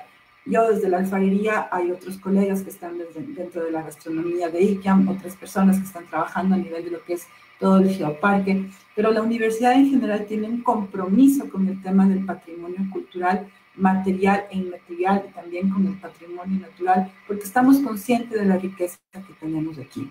Tenemos también próximamente, esperamos contar con el tema de la certificación. Tenemos el tema de la galería de fotos y videos, todas las actividades que hemos realizado en relación a lo que fue el proyecto Artesanías de Producción Milenaria. Lo mismo tenemos con el proyecto Pashindi Milenario. Y básicamente con esto queremos invitar a la comunidad en general y a la gente que quiera colaborar con la página y que quiera difundir sus trabajos. Estamos a las órdenes. Esto, más que una página de la universidad, es una página de la Amazonía, para la Amazonía, que fue desarrollada con mucho cariño en donde estudiantes de la universidad junto con administrativos fueron desarrollando Bruce, Carlos Bustumbaco, Carlos Saltos, Gaby Loza, Carlita, Luis, Brian, y obviamente con el apoyo y el desarrollo ¿cómo se llama?, de la gente, de personas del Instituto Nacional de Patrimonio Cultural, Karina Fonseca, que es la que nos está ayudando el día de hoy con la moderación, y quien era la que le tocaba verme las fichas, las comas, el punto, lo que faltaba, lo que no faltaba, la edad y demás, y que al principio también fue bastante duro porque yo llegaba al instituto, me pegaba los viajes de Quito y quiero, y no me hacían caso, pero ya me hicieron caso y logramos sacar en la página. Igual Yolanda también nos vio revisando, estamos planificando cómo vamos a hacer ese plan de gestión en esta nueva normalidad, porque nuestro compromiso es, ya logramos inscribir la alfarería, y eso tenemos que también colocar aquí la ficha. Ya logramos inscribir la alfarería en el registro de patrimonio. Ya dimos el primer pasito para entrar en el registro de patrimonio. Alguien en el GAT Napo, algún gato me decía ¿por qué la alfarería de la provincia de Napo? Digo, la alfarería no solo de la provincia de Napo, la alfarería amazónica ecuatoriana maneja técnicas, conocimientos y materiales ancestrales que han logrado preservarse a lo largo de más de 5.000 años, que sabemos que hay cerámica aquí en la Amazonía. Sabemos, gracias a ¿cómo se llama?, los estudios de Francisco Valdés en la zona de la Florida, sabemos que se producía cerámica y se mantienen estas técnicas ancestrales aún vigentes. Eso es básicamente mi presentación. Creo que sí estuvo bastante corta y podemos, no sé, Cari, te devuelvo el micrófono a ti, salgo yo de la presentación de la pantalla. Gracias. Muchas gracias, María Soledad. Bueno, ha sido una intervención bastante completa. En realidad, al respecto, tenemos varias preguntas que se fueron desarrollando a lo largo de las charlas. Y quedamos ahora por abrir la plenaria de preguntas y respuestas para todos ustedes. Bueno, vamos a empezar. Principalmente la pregunta iba al final a María Soledad, es la que varias personas estaban en común preguntando que nos ayudes con el link de la página de aquí, del link de la Amazonía, del KIAM, para que las personas puedan igual visualizar todo aquello que explicaste, lo que son las fichas, la difusión, los proyectos de investigación, entonces ellos también puedan navegar. Eso es lo que principalmente nos dicen, que puedas compartir esto. Con mucho gusto, bueno. Mismo les comparto el link ahorita y a partir de cuando hagamos en redes sociales les vamos compartiendo también el link de la página, ¿no? A este instante les compartimos el link a todas las personas presentes y también voy a intentar entrar a Facebook, pero si entro a Facebook, perdón que les diga, se nos coge y se nos daña la transmisión porque no ha estado tan buena mi conectividad el día de hoy. Mil disculpas. No te preocupes, María Soledad. Bueno, una de las preguntas precisamente para ti, María Soledad, es ¿cuáles fueron los retos, por parte de Patricia Maldonado pregunta, cuáles fueron los retos para conectar a la comunidad con los espacios identificados como patrimoniales? A ver, bueno, en primer lugar, aquí yo sí debo felicitar a las comunidades de aquí de la provincia, porque aquí las comunidades de la provincia de Napo, las comunidades del Tena, tienen una fuerte raigambre de saber quiénes son. De saber quiénes son y de sus conocimientos, de saber que sus conocimientos son muy valiosos, ¿no? Entonces, el reto estuvo más bien en cómo llegar a la gente de la comunidad, cómo nos abren el camino y el espacio, ¿no? Entonces, veo que la señora Serafina está por aquí, ojalá que nos pueda dar unas palabritas también ella. Yo a la señora Serafina, yo le tenía miedo, por ejemplo, a la señora Serafina, y es una señora que es muy linda, pero como somos dos mujeres muy alfas, yo le tenía mucho miedo y decidimos, y al final ahora ya ya logré entrar a su casa, perder mis miedos, es importante. Cuando uno está haciendo esos proyectos, uno piensa que, la gente piensa que todo es muy fácil, y en realidad yo les tengo que decir que el miedo es lo primero que tenemos que vencer, ¿no? El miedo y las concepciones que tenemos muchas veces. La persona que me ayudó a ingresar con las comunidades fue la ingeniera Carla Carrión del GAC Napo. Ella nos fue presentando de a poco y fuimos ingresando con ella, ¿no?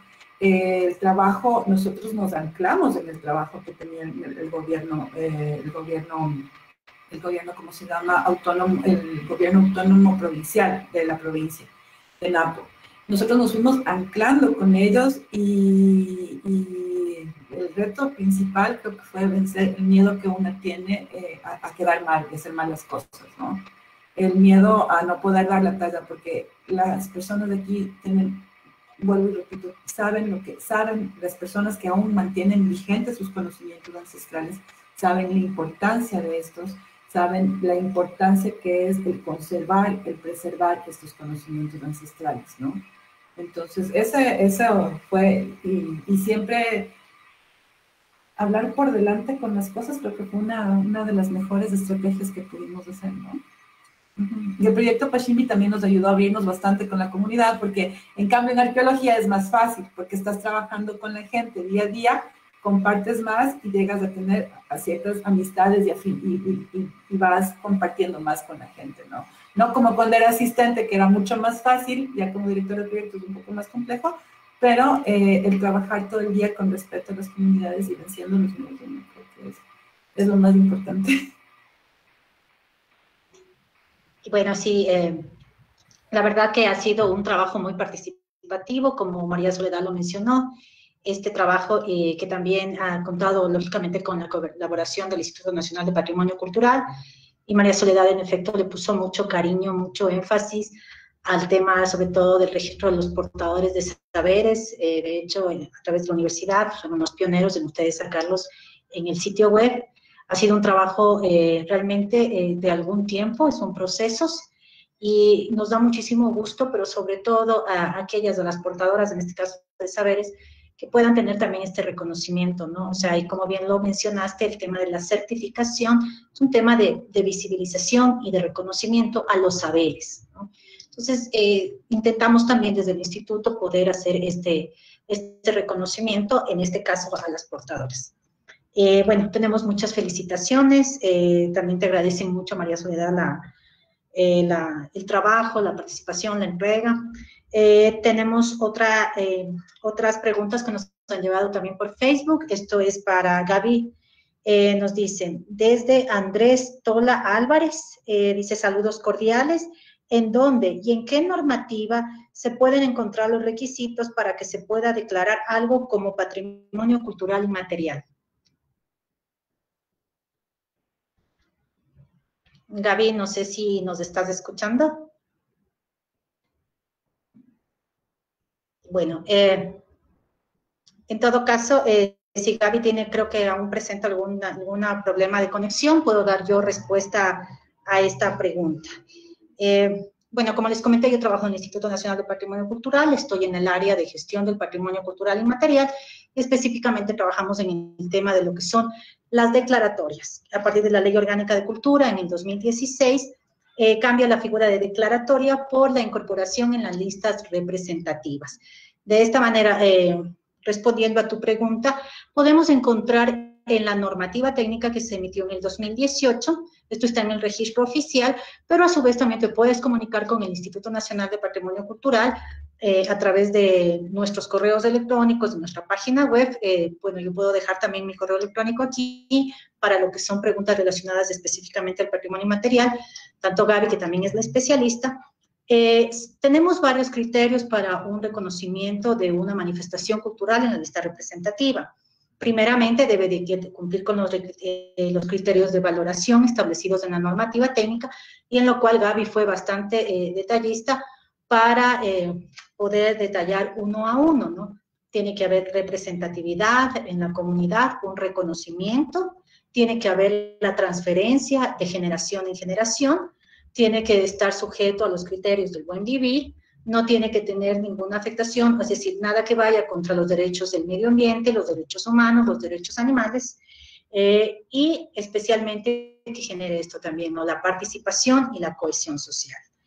una manifestación cultural para que sea parte del patrimonio cultural inmaterial, en el mismo hecho que ya se encuentra registrado el CIPSE, que es el Sistema de Información de Patrimonio Cultural Ecuatoriano, ya de por sí es patrimonio cultural inmaterial del Ecuador. No necesita una declaratoria adicional, pero sí, cuando encontramos que una manifestación se encuentra en riesgo principalmente, vamos a lo que es, que contempla también la Ley Orgánica de Cultura, que es la incorporación en esta lista representativa.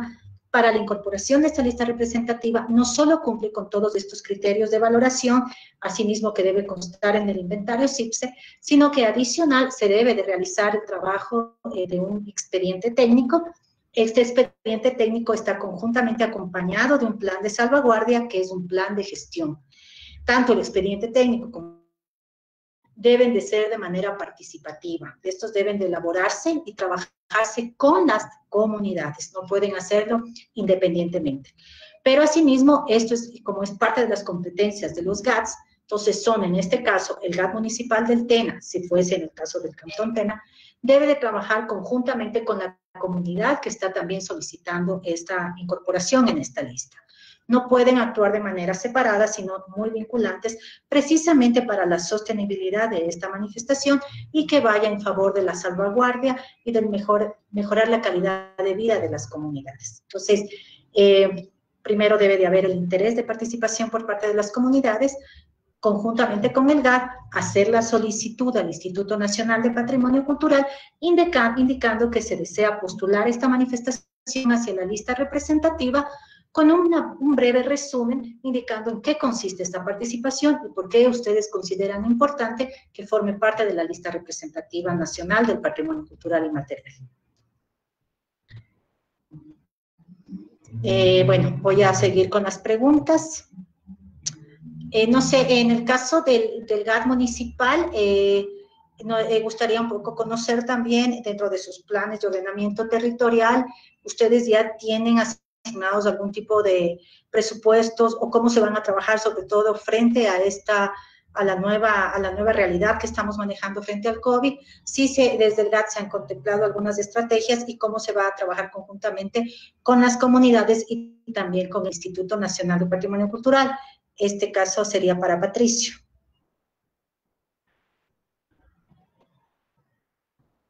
Perdón, no tengo audio. ¿Alguien? Me parece, Yolanda, que estás hablando.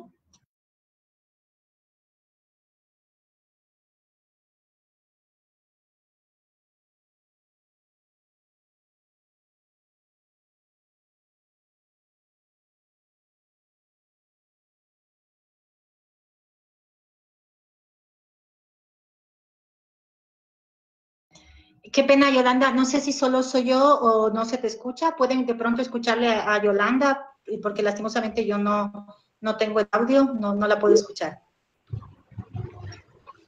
Patricia, me dice que no se escucha.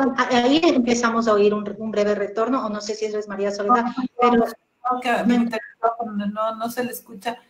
Tal vez, Yolanda, si te llamo por teléfono y respondes, pero no sé, o tal vez por escrito.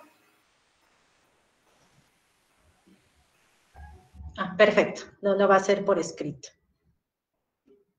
La señora Serafina Cerda, ¿será que le damos la palabra a la señora Serafina Cerda? Perdón. Precisamente te iba a comentar, María. Te iba a comentar, María Soledad, que sería muy importante que voy a saludar. Ya. Sí, María Soledad, muchas gracias la invitación y agradecer muchísimo a la Universidad de Iquia, a los maestros, a los estudiantes que han colaborado en esta investigación que estoy escuchando.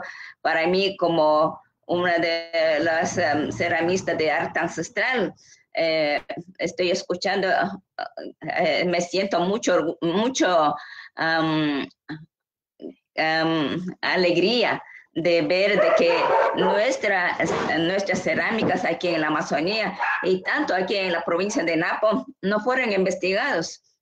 Ahora que suena de que están investigando, que nosotros tenemos esa riqueza cultural, quienes estamos llevando para que, como ahorita acabo de escuchar, estas riquezas culturales pueden seguir de generación en generación. Y eso para nosotros, como mujeres, especialmente como mujer quichua aquí de la provincia, me siento orgullosa de que también... María Soledad, agradezco mucho por este trabajo tan inmenso que usted ha realizado y también con otros de patrimonio cultural a nivel nacional, con los estudiantes que han sufrido para estas investigaciones. Como tú acabas de decir, no es fácil de contar todo esto porque tiene que ir a investigar y entrar a las comunidades. Es muy difícil, pero agradezco mucho. Esto no se quede ahí. Como acabé de escuchar también, también van a reconocer o entregar certificados para nosotros también como maestras de arte ancestral que estamos llevando también en fortaleciendo y capacitando a los demás aquí en la provincia, en las comunidades, más que todo a la juventud, a la niñez, que ellos van a ser en futuras generaciones llevar nuestro arte ancestral. Muchas gracias, María Soledad, por permitir para que yo podría estar aquí presente para escuchar muchas cosas que la Universidad de Iquén está realizando a través de otras instituciones también que están apoyando. Y le pido a todos que es la universidad y otras instituciones que sigan apoyando para las comunidades que estamos alrededor aquí en la provincia, así que vayan conociendo también los estudios y las investigaciones que están realizando en las comunidades. Muchas gracias.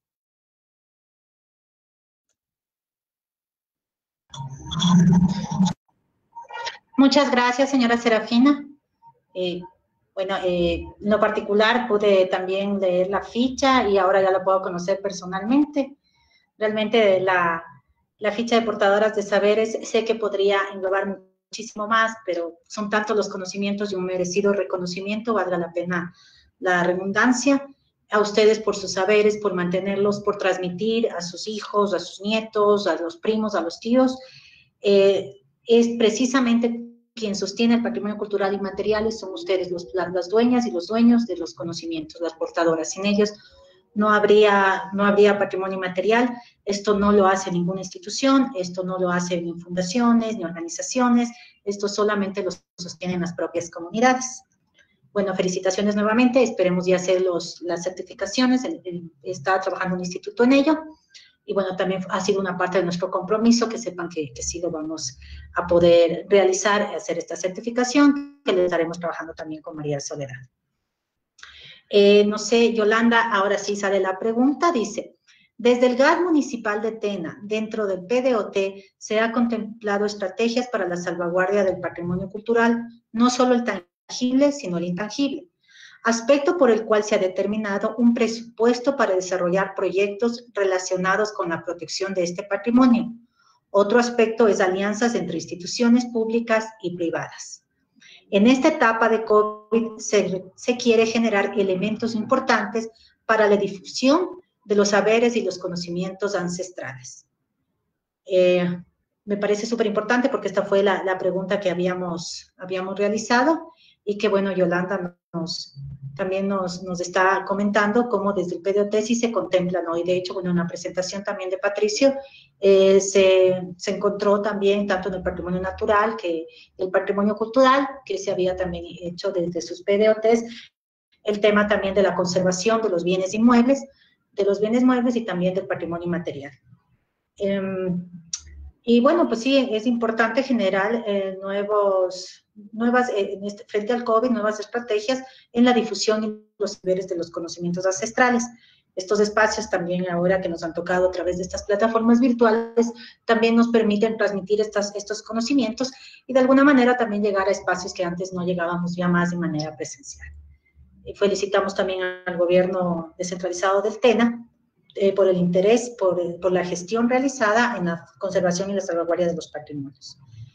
No sé si haya, bueno, yo les dejé también mi correo electrónico institucional para cualquier pregunta relacionada al patrimonio material, con muchísimo gusto desde el Instituto Nacional de Patrimonio Cultural. No sé si tengan alguna pregunta, alguna inquietud, algún comentario adicional, sino para ir cerrando el espacio y, bueno, generar algunos acuerdos. María Soledad, de pronto tú tengas algo adicional.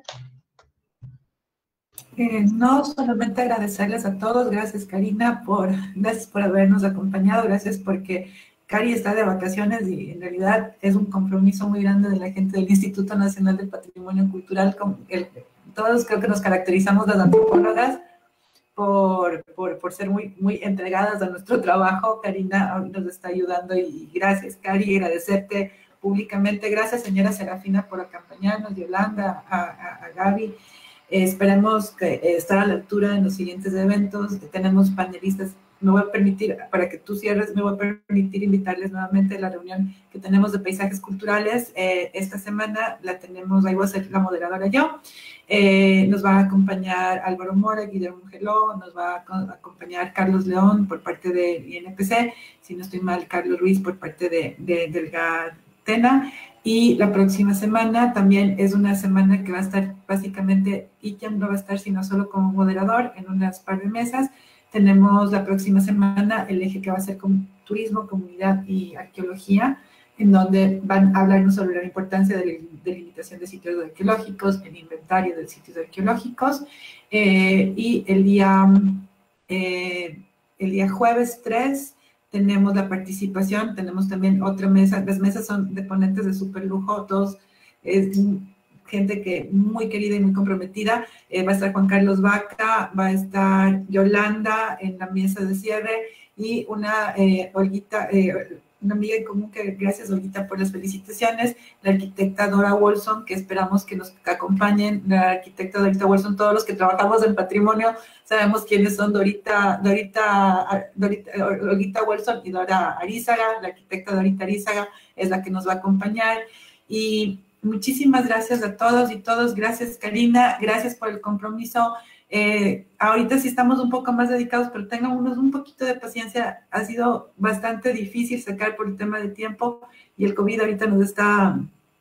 Una forma que hemos logrado no deprimirnos tanto ha sido lograr trabajar, y se agradece muchísimo esa apertura de todas las personas de las comunidades, la señora Serafina, las señoras de Tiyuyacu, y con las personas que tenemos que empezar ahora nuevamente a retomar Venecia Derecha, Aguano y ¿cómo se llama? Santa Rita. Y uno de los compromisos también, para cerrar, es que en esta nueva realidad que vivamos también queremos ampliar estos registros de portadores de conocimiento a personas que también, a otras personas, a otras comunidades que no abarcamos en esta primera fase. Muchísimas gracias a todas y todos. Bueno, muchísimas gracias, María Soledad. Bueno, muchísimas gracias a todos ustedes, a nuestros panelistas, a quienes nos acompañaron y sobre todo a quienes permiten que este trabajo de patrimonio cultural y material sea parte de nosotros, que podamos seguir trabajando. Al ICIAM, que ha sido pionero para el tema también del registro de portadores, reitero nuestro compromiso también para la certificación. Y como, bueno, ya lo manifestó María Soledad, quedan invitadas, como les mencioné en un inicio. Esta es la primera mesa del 4 que se van a efectuar. La segunda la estará el día jueves 27, a partir de las 3 de la tarde, con el tema paisajes culturales. Les esperamos también en este nuevo encuentro. Bueno, nuevamente felicitando por la gestión y hacia el fortalecimiento también del patrimonio cultural y material. Muchísimas gracias a todos ustedes. Gracias. Un abrazo muy grande.